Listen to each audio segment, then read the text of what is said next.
All right, so the question I'm going to pose to you today is, what if Ryan Poles isn't completely sold on Justin Fields like we all kind of feel like he is? And I'm going to preface this with apologizing to Ryan Poles. I know he's not going to watch my video, but I cut off his poor nose. My bad on my editing of the picture, but I'm so far into it, I'm not going to go back and change it. But what if Ryan Poles is worried as the national media? I'm going to focus on what I watched this morning on Get Up. And if you haven't seen it, I'm going to include that clip. It's about 6 minutes long. If you have already watched it, go ahead and bypass that. I'll put the notes in the bottom here of where the time frames of that are. But let me pull that up. I want to show what they talked about this morning on Get Up with the Bears passing on Justin Fields. And this is the same narrative that we've been talking about, because they make it seem like a decision has to be made right now, and then they make the same argument that another team sees the electricity in Justin Fields, so they'll want to take him. This year isn't the end of his contract. He's only going into year 4. He's barely over $3 million on next year's contract. And then if we exercise the 5th-year option, that's only $22 million. So we don't have this urgency like they're making it sound like. But let's pretend Ryan Poles says, you know what, this number 1 overall pick, man, there's a ton of value there. What if Justin Fields isn't it? So let me play that clip, and then I'm going to get into some breakdown, some analysis of the value of the pick with the Jimmie Johnson trade value chart. So if you haven't seen that or you haven't studied it, that's something I do all the time. And I was doing that this morning, and I'm going to peek you into the window of my nerdiness, and you can kind of see that if you haven't seen it before. So it's kind of neat how the Jimmie Johnson trade value chart works. So here we go. And then there's another quarterback who is probably going to be available, who is much younger and in a different situation. Graziano, what are the chances that the Bears keep Justin Fields? I put it at 15%. And I know, look, I think the Bears are aware that the fan base is at a point where, like, a lot of them favor keeping Justin Fields. He's been playing well, he's fun, and he's exciting. But fundamentally, he's going into year 4. You're still not entirely sure what he's going to be long-term in terms of a franchise quarterback. You have the first pick. If you evaluate Caleb Williams or Drake May or whoever as a transformational franchise quarterback, then you have to make that pick. Yeah. You have to reset the contract to a rookie contract and get what you can get for Justin Fields. It doesn't mean you don't like Fields. It just means this option, big picture, all factors thrown together, is the better one. Do you? Do you have to do it? I don't think you have to, but what Graz is saying is what we've seen this league do time and time again. And then, too, like, I think this would be good for Justin, right? Like, because if there is any inkling in his mind that this team is going to move on, he can start preparing himself for a future somewhere else. And I'm going to tell you this, man. He's in his 4th year in the league, and he may be old to Chicago. Yeah. But this playmaking we've seen over the last 3 or 4 weeks is somebody's going to be very enamored by that and what they can do with that. I'll tell you, it's going to be more exciting to teams than $1 million Russell Wilson is. Yes, like not necessarily a better choice or more reliable, but more exciting. More exciting. And I think what you have to say is, if you're Atlanta and we could get Justin Fields for, let's say, a 2nd-round pick and pay him $35 million a year and say, I have a young ascending quarterback, and now we took care of that problem that we haven't fixed. And then if we're Chicago, look, it's $9.5 million a year for 4 years for maybe the best young quarterback we've seen in a long time. I get that. But everybody is the best young quarterback we've seen in a long time, and half of them don't wind up being that, Mike. That's the problem. And here's the other thing. Caleb Williams doesn't have to be better than Justin Fields. He has to be 3 first-round picks better, right? You're turning down 3 ones. So what are the chances that Caleb... Look, I love the kid, Caleb Williams. This is not in any way meant to suggest I don't think he's going to be great. I hope he winds up being the greatest player of all time. But he's got to be 3 ones better than Justin Fields to make that work, right? No, I don't see it that way, because if you go back over the last 10 years, they passed on Patrick Mahomes. They passed on C.J. Stroud. And to Graz's point, like, if Caleb Williams is a great quarterback, let's not overcomplicate. Get that position pegged. And Justin Fields, to me, is a good to very good quarterback. The ceiling, to me, is much higher for Williams. And that's the thing, right? Justin Fields is still young, and he still has ceiling, but you've had him, and you're at the point now where going into year 4, it's time to think about extending him. It's not just, do we keep Justin Fields? It's, do we extend Justin Fields? And if you're still not 100% sure about him, and you love this other guy, and it's that much cheaper, then I think you got to do it. The problem is it's the business part. Yeah. Right? Like, because I think everybody can look at Well, I'm not going to say everybody. I know a lot of people, a lot of us can look at Justin Fields and say, that can be a winning quarterback in the NFL. Sure. Yes. And he can be a high-level winning quarterback in the NFL. But now you got that implementation of the business side. Now, if I can get a Caleb Williams for cheaper, who turns out to be better, I don't think it has to be 3-1s better. I think it just needs to be better than the trajectory that we felt we had with Justin Fields and younger. And maybe we have some of that experience with this guy of winning early because we can build around him. Caleb is going to walk into, him or Drake May, whoever they take first, is going to walk into a way better situation than Justin Fields walked into. That's right. Well, I think that's making the argument on the other side, to be honest with you. I think the most important assessment that any organization of any kind and maybe an individual can make is a self-assessment. The Bears need to look in the mirror and say, what role have we played in Justin Fields not turning into the player that we thought he might be when we first drafted him? Right. And if they're starting to get it right, maybe they get it right around him and Marvin Harrison and one other good receiver and another offensive lineman. Right. And all these picks that you get, and those guys are cheap too. Yeah. So I understand you're not getting the cheap quarterback, but you're getting a bunch of other inexpensive players with these draft picks. Totally fair, but at the end of the day, Green, we should be able to go get an offensive lineman. We should be able to go get another receiver too. But if Caleb Williams is close to this transformational player, that is really hard to find. It is to Justin Fields and the Bears' credit that they've played well enough over the last month that this is a conversation. That this is a conversation. Yes. And do you think Caleb Williams or Drake May is going to be Joe Burrow? Right. That's the question you got to ask yourself. If the answer to that is yes, then it's a no-brainer. Of course. But how many? The reason how we do say you that know? is Yeah. because the All Joe right. Burrows are 1 in a million.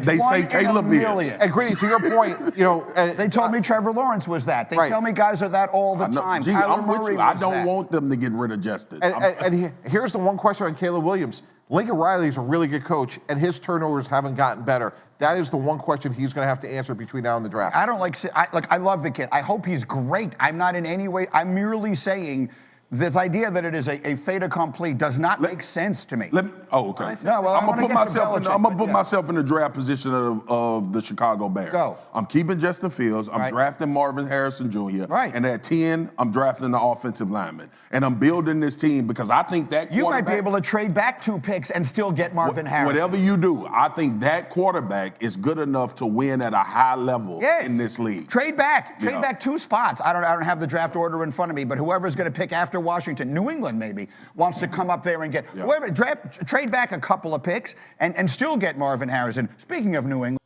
All right, so clearly they're as conflicted as everybody else is, but that's the thing. They're all going back and forth. To us, it seems clear. Yes, keep Justin Fields.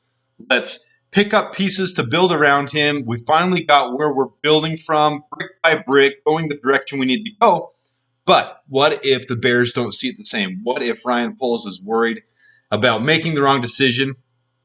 Here's my solution. Okay, so after week 17, here's the draft order.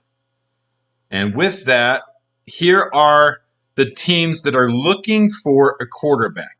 Now, we're going to eliminate some of these at the bottom because I don't think we want to trade down that far. I don't think we want to go down with Las Vegas. We don't want to trade with a division rival, Minnesota. We don't want to, if we're wrong and Caleb Williams is the next generational quarterback, we don't want to hand him over to Minnesota. And Denver's just too far down there, so we don't want to go that far down. But there's the teams that are potentially interested in trading with us. Here's where we want to go with this. This is the Jimmie Johnson trade value chart for those who haven't checked it out before. Essentially, the Jimmie Johnson trade value chart just gives a value to how successful a player will be in each draft position. So the very first pick should be a home run in the NFL draft. As you go down, it decreases in value. So you see at the end of the first round, it's only worth 590 points for that pick in the first round, as opposed to 3,000 for the Bears pick at number 1. As you keep going down, you get to the end of the 7th round. The 7th round doesn't come out with very many productive players. Brock Purdy's are an anomaly. That doesn't normally happen. So Brock Purdy's obviously worth more than 1 point. If you were to trade for him today, you would trade for him on the top end of the trade value chart. On the trade value chart with a player unknown in this position, in this slot, typically they're only going to be worth 1 point. So that's how the trade value chart works. Let's take it and show what happened last year with the Bears and the Panthers. This is fun stuff for me, and hopefully you enjoyed it as well. So last year, the Panthers traded up with us. Now, here's where it gets a little bit sketchy. It's different for different places to value future first-round picks. Now, with the Panthers, you can go back to the trade value chart and say, okay, the Panthers pick next year is probably going to be a top 15 pick. So let's take the average in the middle there, 3,000 and 1,000. It's, say, going to be worth about 1,400 points next year. But that's not how most of them work. Most of them trade a future first-round pick as middle of the pack. And a lot of teams will balk trading with teams like the Niners for a future pick or make them devalue a little bit because the Niners aren't going to be worth 950 points, 1,000 points next year on their first-round pick. It's going to be somewhere down there in the 600, 700 range. So they're not going to be as valuable for their first-round pick. So we go back here and we had number 9 is what we got from him, 1,350 points. Round 2, number 61, that's 292 points. A future first round could be evaluated different ways. A future second round could be evaluated different ways. DJ Moore could be evaluated different ways. So here's what I think the Panthers thought they were trading, because each team has to evaluate it. So a future first round pick, middle of the pack, is 1,000 points. Future second round pick is 400 points. DJ Moore, I think they were looking at him, the Panthers, saying, yeah, we've got a wide receiver 1, but he's more of we get a first-round pick at the end of the first round for him. So this is how I think they value it. And this is going to change according to each draft. Last year, Bryce Young, Anthony Richardson, C.J. Stroud, that fight for the number 1 quarterback was valued, according to the sources you look at around 500 to 800 over the number 1 pick. The number 1 pick is always going to drive more value than what it's actually worth. So it's not going to be an equal 1-to-1. There's going to be a little more drive up. And as you go down, people are going to be less willing to overpay to trade. They're going to want similar value, equal value on the trade value chart. Okay? So here's what I think reality of the situation was. Round 1, number 9, didn't change. Round 2, number 61, didn't change. But the future first round, that ended up being number 1 overall. That's 3,000 points. There's no way the Panthers could have known that. But this is why we fleeced them. Because now we have trade value of 3,000 with that number 1 pick. Future second round, who knows? That's 2025's pick, so we're going to say it's still worth 400. But DJ Moore was more of a top-end first-round pick. This is going to be debatable by who you talk to. But DJ Moore is more of that 7 to 15 range where we can trade someone and get their 7th overall to 15th overall pick for him with his contract, the way it's set up and the value that it has and how productive he is. Many would argue he could be worth even more. Some won't be willing to pay that much to get DJ Moore, but this is generally where his value is. So we more than doubled the value of last year's number 1 pick, and this is why last year's pick was a fleecing. Okay, so now as we move into this year, here's our trade potential partners. Okay, I only took the top ones. I'm really not even going to consider the Raiders, but I'm going to put them there because it's possible. They really want Caleb Williams. But here's our values. So if we trade with the Commanders, we're only getting 2,600 points, or we're getting a 2,600, which doesn't leave a lot of room for other trade value if we just drop down to number 2. Here's the diminishing returns. The Patriots is 2,200. The Giants, 17. Falcons, 1,350. But this year, nobody knows the value yet, but right now it's already being talked about. Like that number 1 pick is going to drive a huge return that's going to be somewhere in the 4,000 ballpark. Okay? Now this is going to change. It's going to fluctuate. And it's going to lead up to the draft. It's going to be different. It might be worth more. Maybe teams put the rumor mill out there. Maybe it's slightly less. It's all going to be on what Ryan Poles can drive out. We can't expect the 6,000 points, guys. That's not realistic. The Panthers really thought they were trading about 3,700 points. So it just didn't work out in their favor. They screwed up. So here's hypothetical number 1. This is saying Ryan Poles isn't sold on the future of Justin Fields. But what we have to remember is Justin Fields is only $3 million this year. So let's say the Bears don't exercise his 5th-year contract. And we say, we've got to pick up some stuff. We know we need to build the other pieces first. We're not going to draft a quarterback. We're not sold on Justin Fields, but we need to protect ourselves. And I just did a video about drafting for the now, picking up pieces for the now and not picking up the futures. Here's the other side of that. Okay, the Bears are going to go around this 4,000 value. We're going to get number 2 overall We're going to pick back up our own pick, which is 480 points of trade value, and we're going to get a future first-round pick from the Commanders. There's our 4,000 value, okay? So here we are. And if Ryan Poles is really worried about Justin Fields, what you need is draft capital. Look above. The Commanders have a first, 2 seconds, and 2/3. That gives them draft capital to trade up. And here's why I think the second trade partner could be the Giants. They have a first, 2 seconds, a third, a fourth, a fifth. They have draft capital. So the Bears are worried about the future. Okay, let's roll this year with Justin Fields and keep building around him. Trade partner number 2, we're going to do the Giants. We're going to trade down from number 2 because there's still some buzz where we can generate some need. The Giants need a wide receiver. The Giants also need a quarterback. The Giants need several things. So they could jump up and get Marvin Harrison Jr., and this still drops us back far enough that we can get Malik Neighbors or Rome Odunze, whichever one we want, which are wide receiver number 1 overall in any other classes I've gone over in another video. So the diminishing returns, we're not going to drive the extra 1,000 points, but because those quarterbacks, because Marvin Harrison's a huge name, it is going to drive some value still. So we're going to say this is 500 over value, and these are hypotheticals, guys, but this is really where I think it could go. We're going to get their number 5 pick, we're going to get number 47 overall, and we're going to get a future first-round pick. Okay? So here's where this lines up.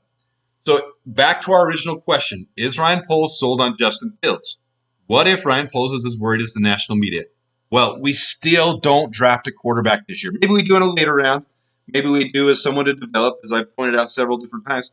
But look what we have in the 2024 NFL Draft now.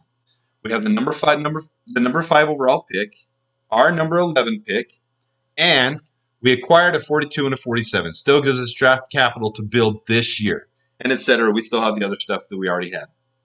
But this gives us for next year, if Justin Fields just bombs, which I'm going to preface this again, I don't believe that. I think he's our quarterback. I think we're going to extend him. Okay, but what if Ryan Poles is worried? If he doesn't work out, we've got 3 first-round picks next year, 2 second-round picks, and additional capital. That is plenty to trade up if we want to trade up, to pick the quarterback we want next year. They're always going to say there's a generational quarterback. They're always throwing that word around like it's just tossed out like it means nothing. There's always a generational quarterback. Who knows where the next real quarterback, Hall of Fame, Pro Bowl quarterback is going to come from. The Bears have this draft capital. It gives them the flexibility to do whatever they want next year. Okay, let's say the Commanders end up with the 6th overall pick. The Giants end up with the 10th overall pick. We end up with the 20th overall pick. That's easy to trade up and get whoever you want next year. Well, if Justin Fields doesn't work out, we won't be picking 20th. But either way, you get the point. Okay? This is the reality of the situation. There's no scenario I see where Ryan Poles is picking a quarterback in this draft. Now, there's a pre-draft evaluation. There's the combine. There's the interviews. And maybe I'm wrong. Maybe Caleb Williams knocks his socks off. Maybe Jaden Daniels is just a proven leader. He's Justin Fields 2.0, but with better potential and a rookie contract. Maybe I'm wrong, and maybe they use that pick. But using the pick to trade down twice, get more capital is clearly, in my mind, and in a lot of people's minds, the way we go. So let me know your thoughts. Let me know what you think, how you view this. To me, it's pretty clear cut that we got to stick with Fields. But there is a scenario where we don't, and that's okay. I think we all just want to win, and we all want the Bears to get a Super Bowl, but we have capital, and that's the beautiful thing about where we are now, right now. All right, until next time, and for this weekend, bear down, beat the Packers. Let's finish this thing off strong.